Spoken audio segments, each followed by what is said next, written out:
સ્વામિનારાયણ સાક્ષાત અક્ષર પુરુષોત્તમ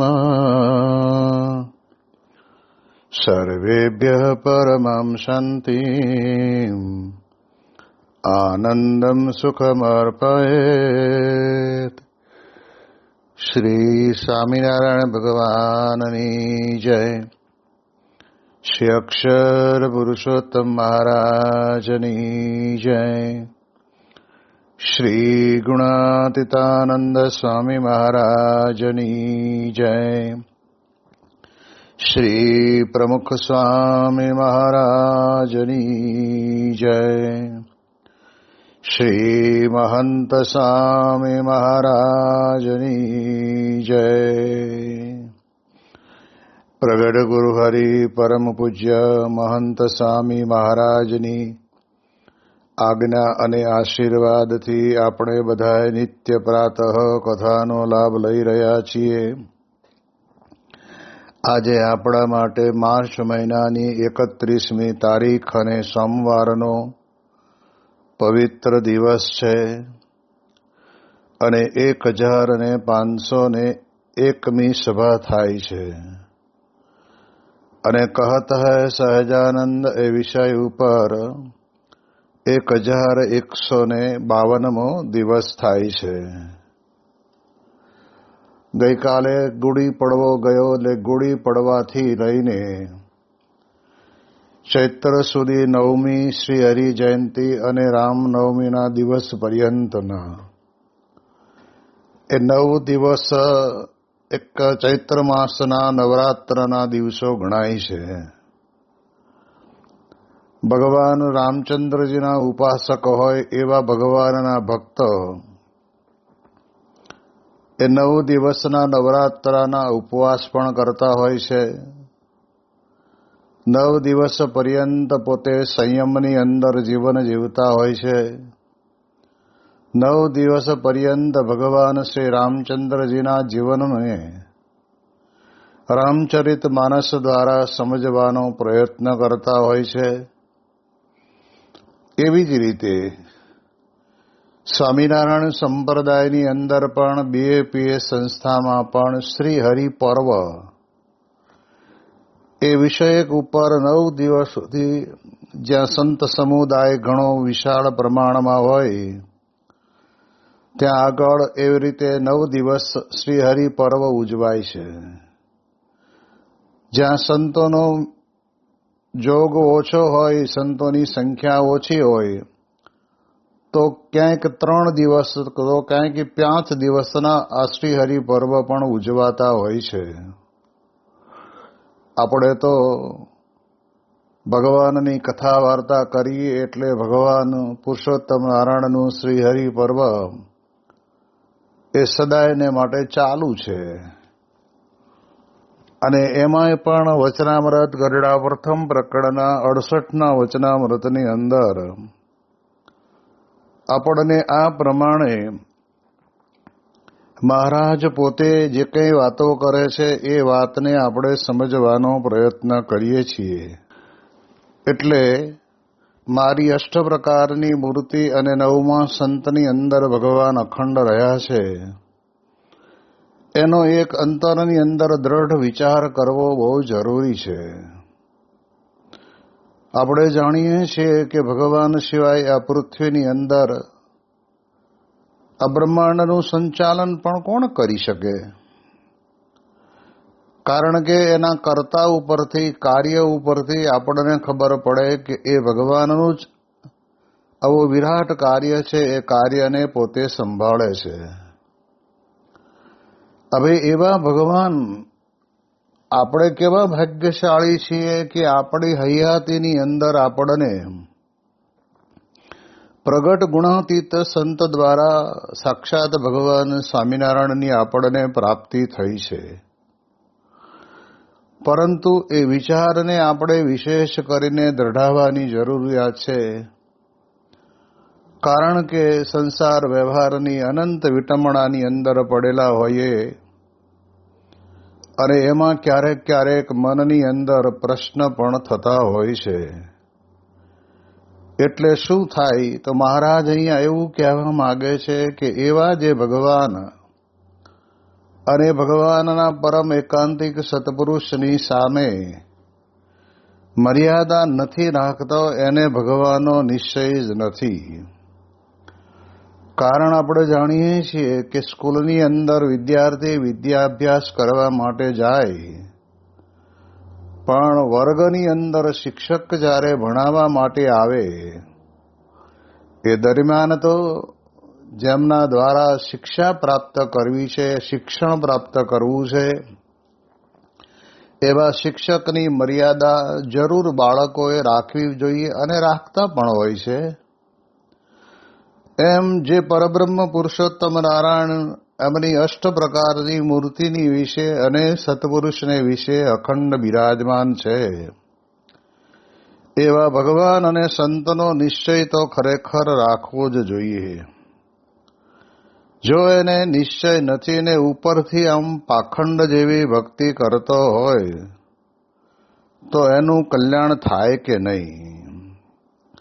આ પ્રકારનો જ્યારે મહારાજે પોતે પ્રશ્ન પૂછ્યો ત્યારે એની અંદર સંતોએ જવાબ આપ્યો કે એનું કલ્યાણ થાય નહીં.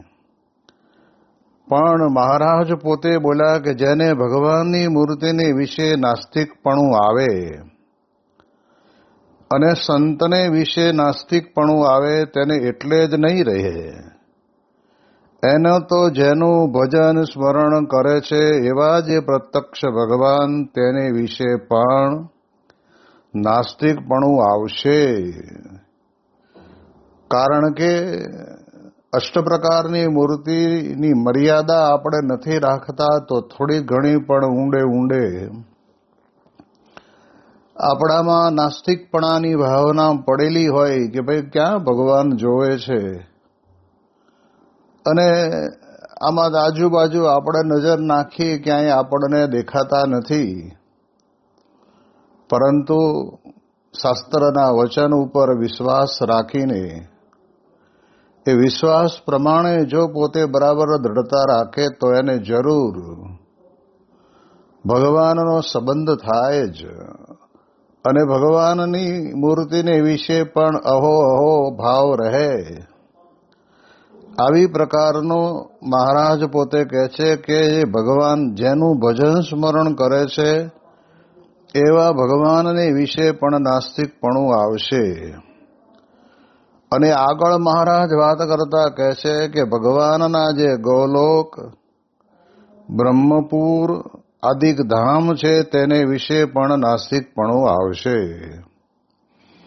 હવે સત્ય એવા જે આત્મા અને સત્ય એવા જે પરમાત્મા, સત્ય એવા જે સત્પુરુષ, અને આપણે જાણીએ છીએ કે ગૌલોક, બ્રહ્મપુર આદિક ભગવાનના ધામ છે, અને એ ભગવાનના ધામને વિશે પણ નાસ્તિકપણું આવે.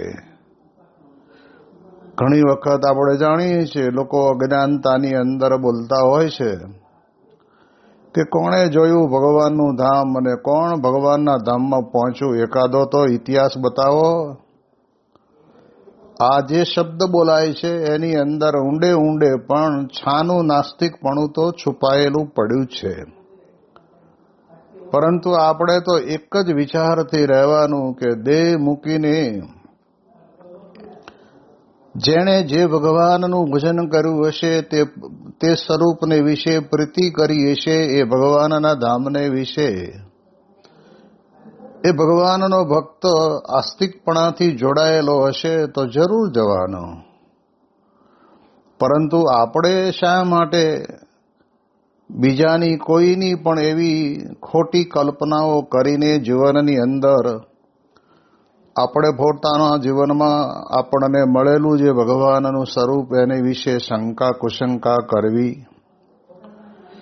એટલે અને જગતની જે ઉત્પત્તિ સ્થિતિને પ્રલય તેને પણ કાળે કરીને માયાએ કરીને અને કર્મે કરીને માનશે, પણ પરમેશ્વર વતે કરીને નહીં માને. આ મોટામાં મોટો એક અવગુણ. આ પ્રમાણે જેને ભગવાન અષ્ટ પ્રકારના સ્વરૂપને વિશે બિરાજમાન છે સત્પુરુષને વિશે પ્રગટ બિરાજમાન છે, એમને વિશે પૂરેપૂરો આસ્તિક ભાવ નથી, તો ભવિષ્યની અંદર એને કેવો વિચાર આવશે કે જગતની ઉત્પત્તિ, સ્થિતિ ને પ્રલય તેને કરતા ભગવાન છે એવું નહીં માને, પણ કાળ, કર્મ ને માયાને એના વતે કરીને જ થાય છે, પણ પરમેશ્વર વતે કરીને થતું નથી, એવો પાક્કો નાસ્તિક થઈ જશે. હવે આપણે વિચાર કરવાનો કે મહારાજ અહીંયા આગળ આપણને ભગવાન તો પ્રગટ મૂર્તિ દ્વારા પ્રગટ રહે છે એ આપણને તો સમજાવે છે, પણ આખું સૃષ્ટિનું સંચાલન કરનારા પરબ્રહ્મ પરમાત્મા પુરુષોત્તમ નારાયણ એને વિશે પણ ભાવના ટળી જાય અને કાળ, કર્મ ને માયાને જ કરતા સમજે. ઘણી વખત સંતો વાત કરે છે ને કે ખેતરની અંદર આ પ્રમાણે તમે બિયારણ વાવો છો, એ આડો પડે, ઊંધું પડે, સવળું પડે, ત્રાસું પડે, પણ એ નીકળે તો બહાર જ છે ને.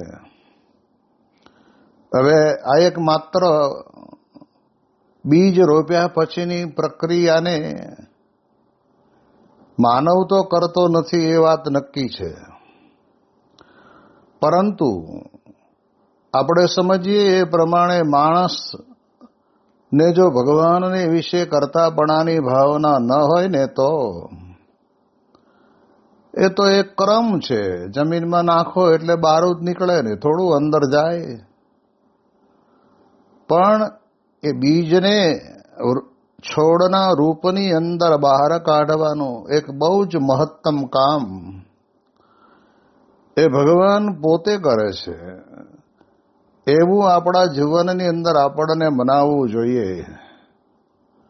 એટલા જ માટે મહારાજે કહ્યું ને પ્રથમના 27ના વચનામૃતની અંદર, જેના વરસાવ્યા મેઘ વરસે છે, આકાશને વિશે જળ અધ્ધર રાખી મૂક્યું છે, અને સૂર્ય અને ચંદ્ર પોતે પોતાના સમય પ્રમાણે ઉગી આથમે છે. આ બધું ચાલે છે. કંઈ ઘણી વખત શું થાય કે ઓટોમેટિકના જમાનાની અંદર એમ થાય કે આ પણ એવું જ ઓટોમેટિક જ હશે ને, પણ જે કાર્ય થઈ રહ્યું છે એ કાર્યના કરતા કાળ, કર્મ કે માયા નથી, પણ સાક્ષાત ભગવાન સ્વયં પોતે છે. અને એ પરબ્રહ્મ પુરુષોત્તમ નારાયણ થકી જ આ બધું તંત્ર ચાલે છે. છોડ મોટો થયો અને એ છોડ ઉપર એ પ્રકારે જેનો છોડ વાયો છે એના ફળ આવે છે, ત્યારે પણ એને લાવનાર તો ભગવાન જ છે. ઘણી વખત સંતો વાત કરે ને કે તમે દાડમ હોય, દાડમને આ પ્રમાણે કહે છે કે ચપ્પા વડે કરીને સુધારીને પાછા હતા એમને એમ દાણા ગોઠવી દો, તો ખબર પડે કે આમાં કાળ, કર્મ ને માયા કરે છે. ભાઈ, કેવું સરસ મજાનું પડ અને એની અંદર દાડમના સરસ મજાના મીઠા જળની સાથે એક એક દાણો એક એકને અડીને એની વચની અંદર એના વિભાજન કરેલા હોય, એવી પાતળી સરસ મજાની છાલ અંદર હોય, અને એવો મીઠો રસ પણ મૂક્યો હોય. આ બધું કોણ કરે? એટલે જગતની ઉત્પત્તિ, સ્થિતિને પ્રલય જે ભગવાન આપણને મળ્યા છે એના દ્વારા જ થાય છે. આ વાતને આપણે આપણા અંતરની અંદર બરાબર સમજી લેવાની. તો સ્વામી કહે છે કે નહીતર તો નાસ્તિકપણું આવતા વાર લાગે નહીં. અને આવું જો કાળ, કર્મ ને માયાને જ કરતા સમજતો હોય તો એ વ્યક્તિ પોતાના જીવનની અંદર પાક્કો નાસ્તિક છે એવું ભગવાન સ્વામિનારાયણ આપણને કહે છે. એટલે ભલે ભગવદ ભજન આપણી શ્રદ્ધા પ્રમાણે કરીએ એની ના નથી, પણ ભગવાનના સ્વરૂપને સમજવું તો વિશ્વાસપૂર્વક, એમાં પૂર્ણ વિશ્વાસ રાખવાનો કે જે કંઈ બની રહ્યું છે એ બધું જ ભગવાનની ઈચ્છાથી. આપણે જાણીએ જેમ આમ્ર વૃક્ષ ઉપર આંબા ઉપર કેરી આવે ત્યારે શરૂઆતમાં એ ખાટી હોય, એ કેરીનો કલર લીલો હોય, પણ જ્યારે એના એ જ આંબા ઉપર શાખની કેરી પાકે એટલે એ કેરીના લીલા કલરમાંથી પાકેલી કેરીનો કલર આવી જાય. અંદરના ભાગની અંદર જે ગર્ભ રહેલો છે, કહેતા કે જે અંદર ગર્ભ, જે કેરીનો રસ અંદર રહેલો છે એ પણ મીઠો થઈ જાય. તો શું એ કાચી કેરીમાંથી પાકી કેરી બને અને એની અંદર મીઠાશ ભરેલો રસ બને? એને બનાવનારા કોઈ કાળ કર્મને માયા થોડી છે. અને એવું જે માની બેસે છે એને પછી ભગવાનના સ્વરૂપને વિશે સંપૂર્ણપણે નાસ્તિક ભાવ આવી જ જાય છે. અરે આપણે જમીએ છીએ ને જમી ગયા પછી આપણું અન્ન ગયું છે પેટની અંદર, એ પચી જાય છે, એને પચાવવાનું કામ કોણ કરે? કે ના ના, એ તો હું જુવાન છું ને એટલે પચી જ જાય ને. કાચા ચણા નાખ્યા હોય તો એ પચાવી દઉં ને. ભાઈ, આપણે નથી પચાવી શકતા. ક્યારેક જમણવારની અંદર કંઈક ગોટાળો થયો અને પછી પચવાને બદલે ઝાડાને ઉલટી થવા માંડે ત્યારે તો સમજી શકાય છે. પણ કૃષ્ણ ભગવાને પોતે કહ્યું છે શ્રીમદ ભગવદ્ ગીતાની વિશે કે અહમ વૈશ્વાનરો ભૂત્વા પ્રાણીનામ, કે હું પોતે વૈશ્વાનર નામનો અગ્નિ પ્રગટ થઈને દરેક જીવ પ્રાણી માત્રના જઠરની અંદર પડેલો ખોરાક એને હું પચાવી દઉં છું. એટલે આ બધી ક્રિયા એ કરીને પણ આપણે એટલું તો સમજી રાખવાનું છે કે ભગવાન અને ભગવાનના સંત અને ભગવાનની અષ્ટ પ્રકારની મૂર્તિ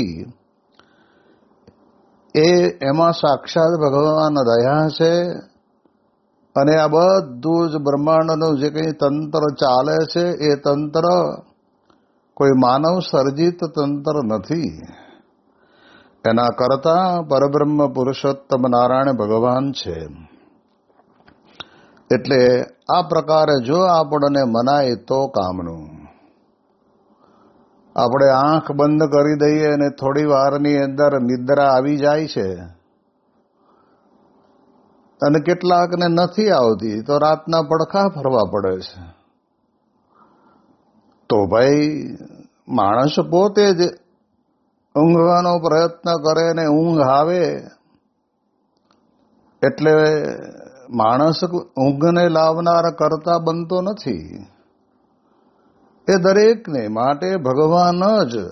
એટલે મહારાજે કહ્યું ને કે આપણે જાગતા હોય તો ઊંઘમાં જવું આપણા હાથમાં નથી, ને ઊંઘમાં ગયા પછી જાગવું પણ આપણા હાથમાં નથી. એ તો ભગવાનની ઈચ્છા હોય એમ થાય છે. એટલે આપણને ડગલે ને પગલે એમ સમજાવે છે કે ભગવાન જ કરતા હરતા છે. અને એવો જ એક આસ્તિક ભાવ જો જીવનની અંદર હોય તો સ્વામી કે એને સત્સંગની અંદર બહુ આનંદ આવે. એટલે એટલા માટે થઈને ભગવાન સ્વામિનારાયણ વચનામૃતની અંદર આપણને નાસ્તિક ભાવ આવી ન જાય એટલા માટે એવા ચરિત્રો કરીને આપણને સમજાવે છે. જેમ આપણે જાણીએ છીએ કે ભગવાન કૃષ્ણ પરમાત્માએ ગોવર્ધનનાથને પોતાની ટચલી આંગળીએ કરીને તોડી રાખ્યા અને એના ઉપર તમામ ગોપ ગોવાળોને ગાયો વાછરડાઓને રાખ્યા. અને તે વખતના સમયની અંદર કેટલાક ભગવાન કૃષ્ણના મિત્ર હતા એમને એમ થયું કે આ એકલા કૃષ્ણને વજન લાગશે એટલે લાવો આપણે લાકડીના ટેકા દઈએ અને આપણે થોડીક મદદ કરીએ. અને તે વખતે લાકડીના ટેકા બરાબર દઈને ઉભા હતા અને કૃષ્ણને કહ્યું કે હવે કૃષ્ણ થોડો વિસામો ખાવો હોય તો ખાઈ લો. અમે બધાએ આ લાકડીના ટેકાએ આ પર્વતને તોડી રાખ્યો છે, જોડી અમે ઉપાડી રાખ્યો છે. અને કૃષ્ણ ભગવાન તો ધીરે રહીને સહેજ આંગળી ઢીલી મૂકી, ત્યાં તો આટલો મોટો વિશાળ પર્વત નીચે આવતા વાર લાગે. એ તો તે વખતે બધા કે કાના કાના તારા વગર નહીં ચાલે. માનવો બધા જ કૃષ્ણ ભગવાનની ભેગા જ રહેતા હતા, પણ ગોવર્ધન પર્વતને તોડવો એ કઈ સામાન્ય વસ્તુ નથી. એ ભગવાનનું પોતાનું આગવું ઐશ્વર્ય છે. અને આપણે જાણીએ છીએ કે એવી રીતે કૃષ્ણ ભગવાને પર્વત તોડ્યો. પરંતુ ભગવાને વિચાર કર્યો કે જે ગોવર્ધન પર્વત કહેતા કે ગોવર્ધન નાથે આપણી બધાની રક્ષા કરી, હવે એ જ ગોવર્ધન નાથને આપણે દર વર્ષે દિવાળીના બીજા દિવસે એટલે કહેતા કે બેસતા વર્ષના દિવસે આપણા ખેતરોની અંદર જે કંઈ ધાન્ય પાક્યું હોય એમાંથી મિષ્ટ અન્ન બનાવીને ગોવર્ધનનાથ ભગવાન છે અને એ ભગવાનને આપણે ધરાવવું અને જેને અન્નકૂટ કરવામાં આવે છે, ગોવર્ધનની પૂજા પણ કરવી. તો આપણે જાણીએ છીએ કે જે ગોવર્ધન પર્વત ઉપર બધાને રાખીને ભગવાને રક્ષા કરી, પણ ભગવાન આપણને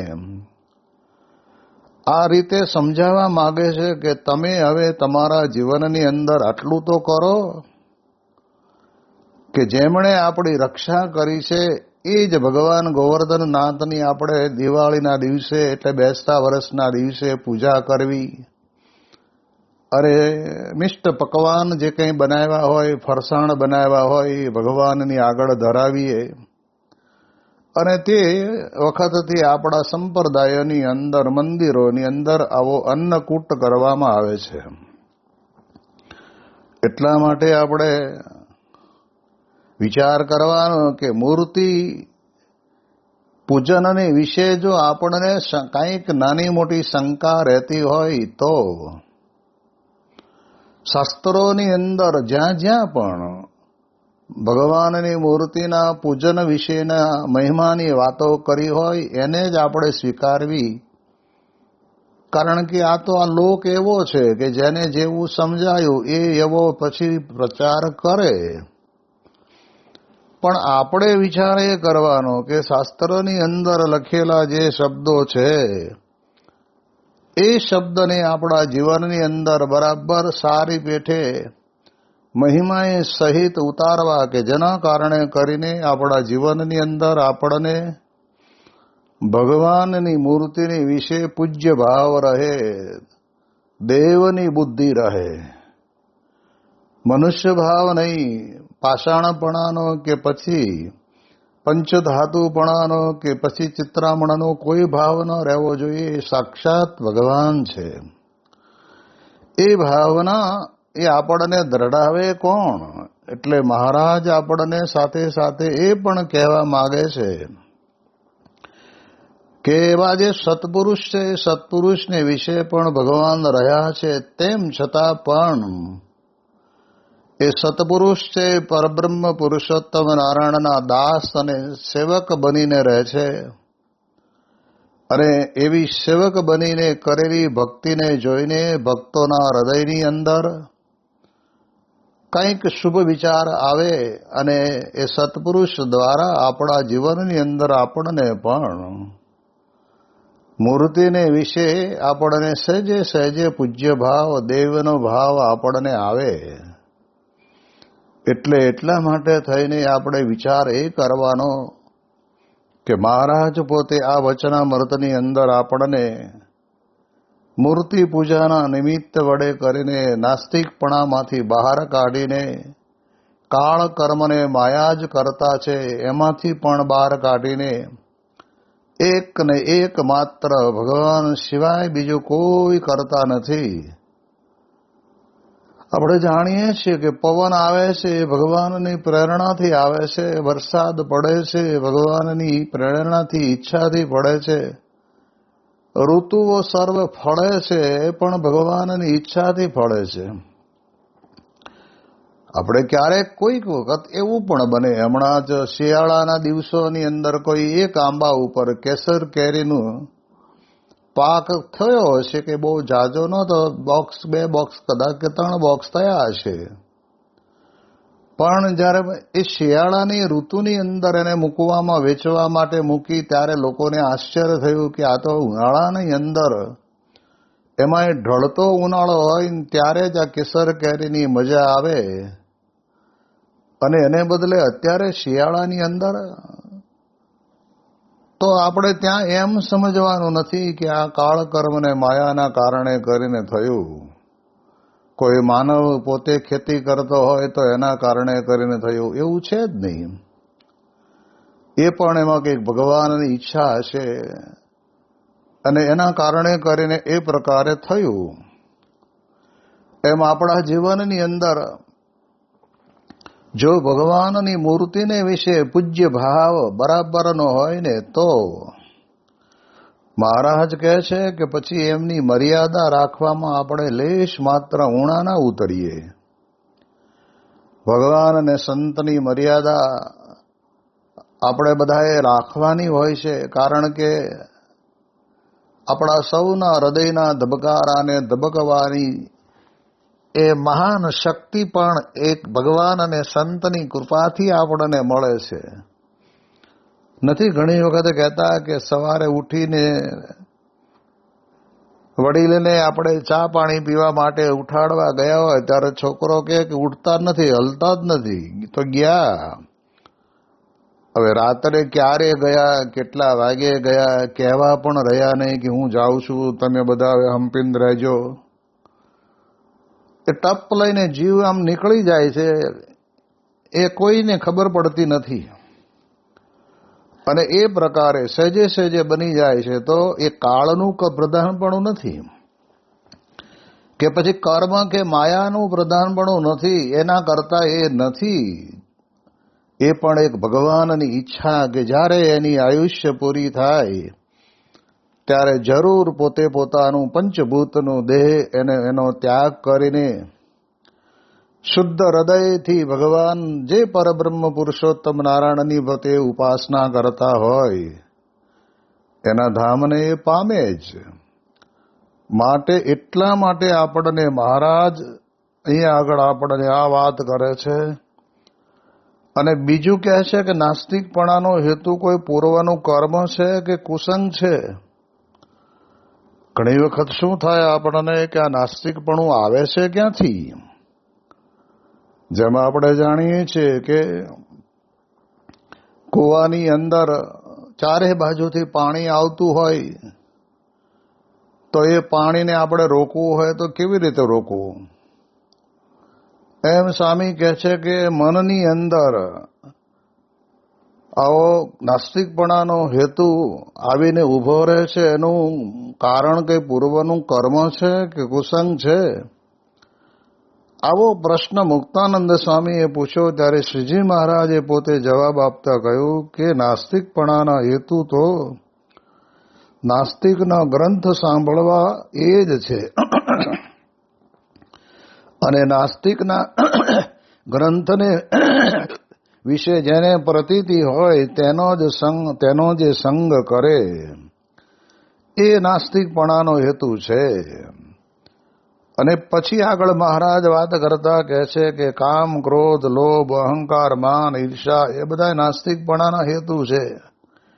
કેમ જે એ માયલો એકે સ્વભાવ વર્તતો હોય ત્યારે નારદ સનકાદિક જેવા સાધુ વાત કરે તોય પણ મનાય નહીં, એ પણ નાસ્તિકપણાનો હેતુ છે. અને શ્રીમદ ભાગવતને વિશે, આસ્તિક ગ્રંથની વિશે કઈ જે જગતની ઉત્પત્તિ, સ્થિતિ, પ્રલય એવી જે ભગવાનની લીલા તેને સાંભળે અને ભગવાનનું અને સંતનું મહાત્મ્ય સમજે ત્યારે એનું નાસ્તિકપણું જાય અને આસ્તિકપણું આવે. તો આ પ્રકારે મહારાજ પોતે ગરડા પ્રથમ પ્રકરણના 68ના વચનામૃતની અંદર આપણને ખૂબ સરસ મજાની વાત કરી છે. એ વાતને આપણે આપણા જીવનની અંદર દ્રઢાવીએ. મુદ્દો એટલો કે અષ્ટપ્રકારનું ભગવાનનું સ્વરૂપ, મૂર્તિ અને સત્પુરુષ, એમાં ભગવાન અખંડ રહ્યા છે. આ સમજણ જીવનમાં દ્રઢ થાય એ જ આપણા જીવન જીવવાનો મહત્વનો એક આપણો સફળ જન્મારો છે. એની વિશેષ વાતો આપણે આવતીકાલે કરીશું. શ્રી સ્વામિનારાયણ ભગવાનની જય.